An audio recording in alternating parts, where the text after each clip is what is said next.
પણ એક બહુ એક નાની એક પંક્તિ લઈને પછી મારે બને એટલું તમને આનંદ કરાવવાની કોશિશ કરવી છે. જેમ બને એમ તમે મોજમાં રહ્યો. અને ખરેખર મને આમ તમે દાંત કાઢતા હો ને તો એમ થઈ જાય કે આપણો ધક્કો વસૂલ. હા, હું કાયમ કહું ને આજે કહું કે આખી દુનિયા ઉપર ભરોસો કરવો, 18 વરણ ઉપર ભરોસો કરવો, પણ મીઠા ઉપર કોઈ દી ભરોસો ન કરવો. જે દાંત નો કાઢતો હોય ને એની ઉપર ભરોસો ન કરતા. હગો બાપ હોય તો નોખા થઈ જાય. હા, બાપને કહેવાય દાંત કાઢીને આમ જો દેવના સકર જેવા દીકરા આવ્યા છે, મોગો સડાવીને હું બેઠો છો. દાંત નો કાઢવા તો તું તારી ઘીરે ને અમે અમારી ઘીરે. અને દાંત જ નહોતા કાઢવા તો પણમાં હું કામ ગયો છો. ગગલાવી લેવાનો.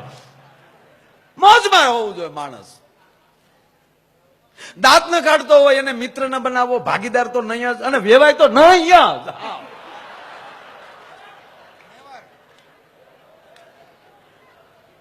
સાહેબ, હસવામાં મોજમાં રહેવામાં કેટલી તાકાત છે. આ નરેન્દ્રભાઈ મોદી મોજમાં હતા તો પીએમ બન્યા. આ મનમોહનસિંહ મોજ ન કરીએ કે નીકળી ગયા કે નહીં? આ જો દાખલો આપું તમને, લ્યો ને ભાઈ. આમાં જ કરવા માંડ્યા તો ગયા જો. નકર તો એની દાઢી કઈ નાની નહોતી, આપણાની તો ઝીણી ઝીણી જ હતી.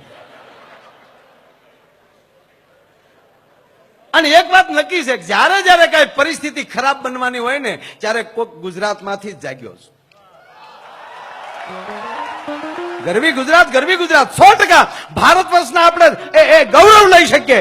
આ ભારત ખંડના આપણે બાળકો છે, ભારતીના આપણે સંતાનો છીએ. પક્ષપાત ન હોવો જોઈએ, પણ ગુજરાતમાં જન્મા છે એનું ગૌરવ સાથે બોલીએ છીએ એમ નહીં.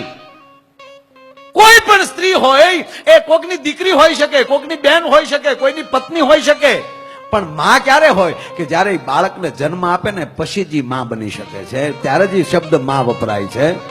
તો ભારત નામ છે એ સ્ત્રીલિંગ નથી, પુલ્લિંગ છે, છતાં કહેવાય માં. પણ ભારતને માં શું કામ કહેવાય? એની કમરમાં ગુજરાત રૂપી છોકરું રમે છે ને એટલે આ દેશ માં કહેવાય છે. ભલામણ ગૌરવ તો ગુજરાતી લઈ શકીએ સાહેબ, 100%. અને જયારે જયારે પરિસ્થિતિ, તમને એના પુરાવા સાથે કહું કે જયારે જયારે પરિસ્થિતિ ખરાબ બની છે ત્યારે આગળ ડગલું ગુજરાત ભર્યું છે. શિવાજી આજ ધરતીના મહારાજા.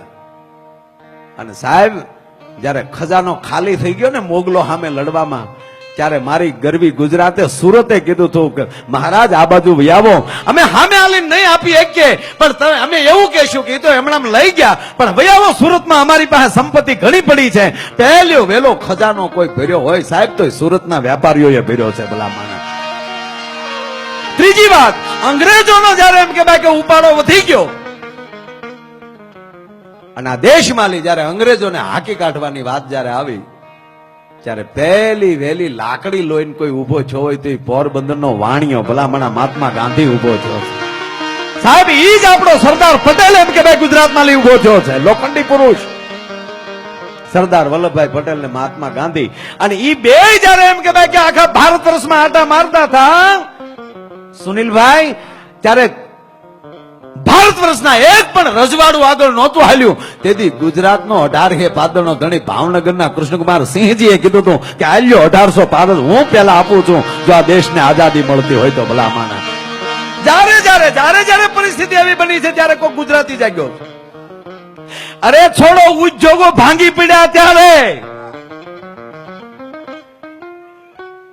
પહેલો વેલો કોઈ એવો ઉદ્યોગપતિ માથું કાઢ્યું હોય તો સાહેબ આપણો કુકસવાડાનો ધીરુભાઈ અંબાણી. ભલા માણા કે જો એ જોઈ કે અરે માણાને ડોકમાં ઘરેણા ઘટવા મળ્યા. કોઈ એવો હોની જાગ્યો હોય તો ત્રિભુવન ભીમજી ડાઠાનો ગુજરાતી. ભલા માણા, અરે મુંબઈમાં દૂધ મળ્યું ઓછું થવા તબેલા ખીચ્યા તો અબ્દુલભાઈ ખોજો ડાઠાનો નીકળ્યો. ભલા માણા, દાદામાં દાદી ભેગું. અને સાહેબ, માણસ પાસેલી શાસ્ત્ર મળ્યું ખૂટવા, જ્ઞાન મળ્યું ખૂટવા, સંતો ઘણા હતા, મઠીયું બાંધી બાંધીને બેઠા હતા, આશ્રમો બાંધી બાંધીને બેઠા હતા, પણ હાલતી ચાલતી એમ કહેવાય સંસ્કારની યુનિવર્સિટી કોણ? ત્યારે પણ બે ગુજરાતી ઉભા થયા, એક ડોંગરેજી બાપા ને બીજા પૂજ્ય મોરારી બાપુ ને ત્રીજા રમેશભાઈ ઓઝા, ત્રણ ગુજરાતી. ભલા માણા તમારું શું ઘટે એ તો વિચાર કરો તમે. અને આજ દેશ જાણે હલબલી ગયો તો ડોલર મીડા માથું કાઢવા